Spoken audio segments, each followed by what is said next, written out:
Hello there, and welcome once again to my endless quest to catalog every supervillain in existence. Today we will be focusing on several stranger villains that honestly are in a category all of their own.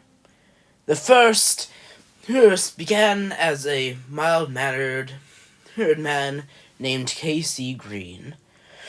K.C. Green knew that his life was fine.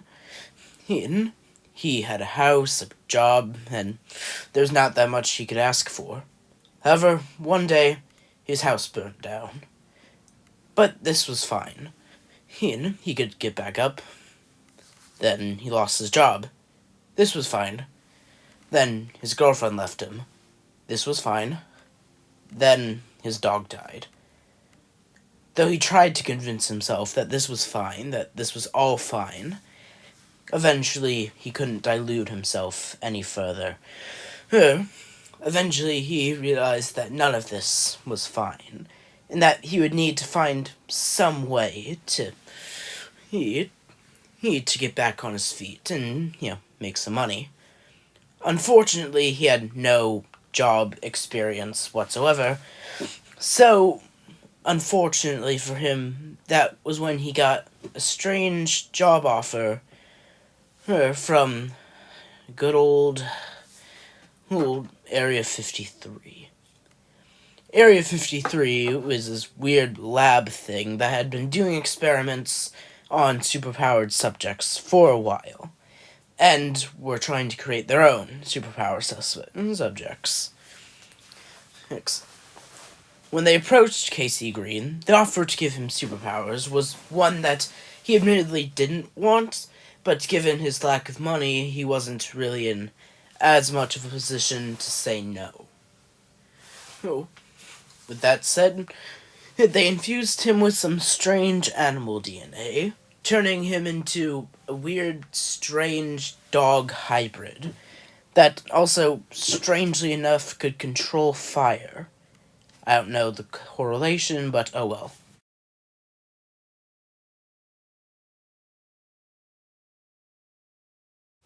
No, I was going to do the backstory and stuff for this one, but I don't particularly care, so I'm just not going to.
This next one, I'm fairly sure you have already heard about, as he has made the news considerably, a very large number of times. He goes by the fairly juvenile name of Florida Man. Florida Man once started as a mild-mannered, probably that's the wrong word. Basically, he started out as a complete hillbilly, and is still that. Honestly, I'm not quite sure he even has any powers, or if he's just been taking way too many bath salts. When his crime spree first began, it started fairly small, but not less ludicrous. His first crime was robbing a Wendy's by throwing an alligator through the drive-thru window. After that, his crimes began to notably stack up, getting more and more violent and aggressive each time.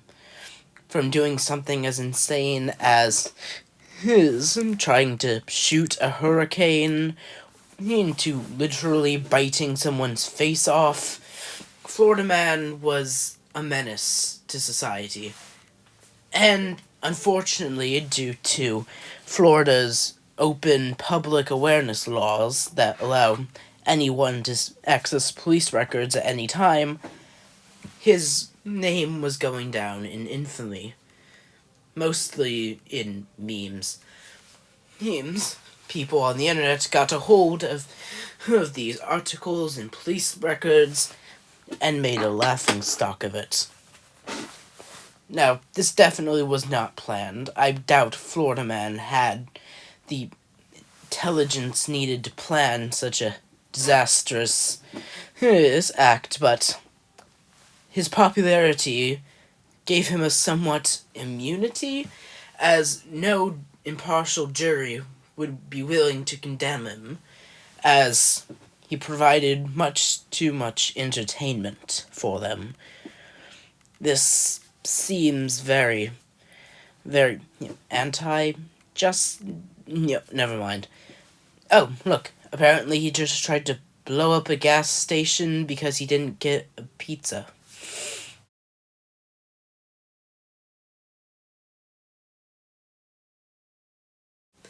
This next one, I'm frankly not even sure about. The man who now refers to himself as Duolingo, who was once a college professor that was obsessed with the art of language. He admired how something as simple as a few words could divide or unite any culture across the world. And the impact that language has upon human society. He viewed this language not just as a science, but as an art. And because of this, he sought to share his gift of language with the masses. However, he found that not everyone was as enthralled with the art of language as he was. After getting his degree and becoming a college professor, he started a linguistics class learning about world languages. However, kids, especially college kids, can be cruel and didn't ever actually show up to his class. This, mostly opting to take the online course or just not doing the work whatsoever.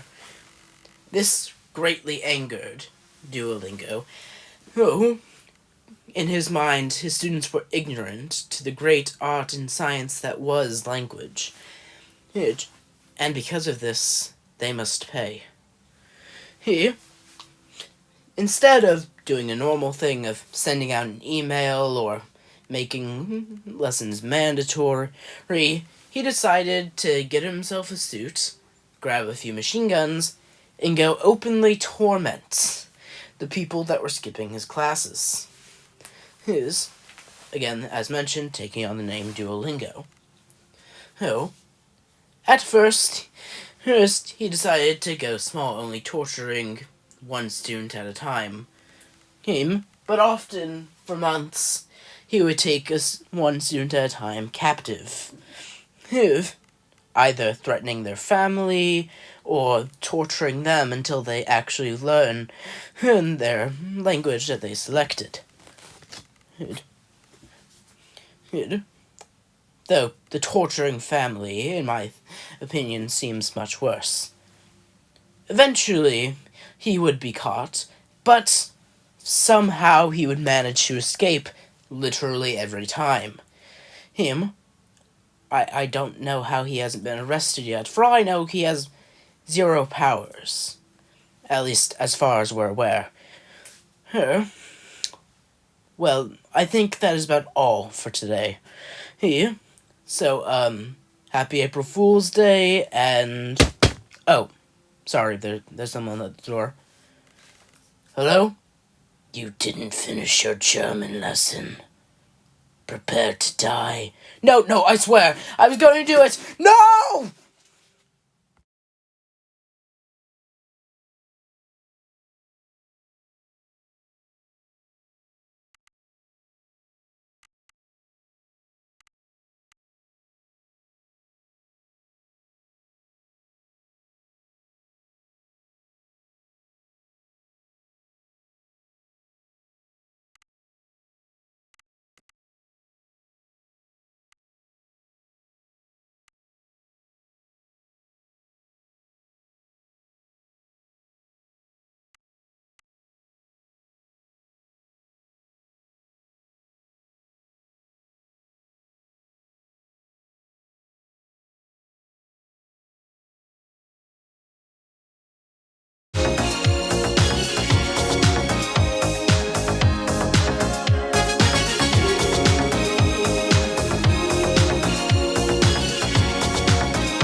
We're no strangers.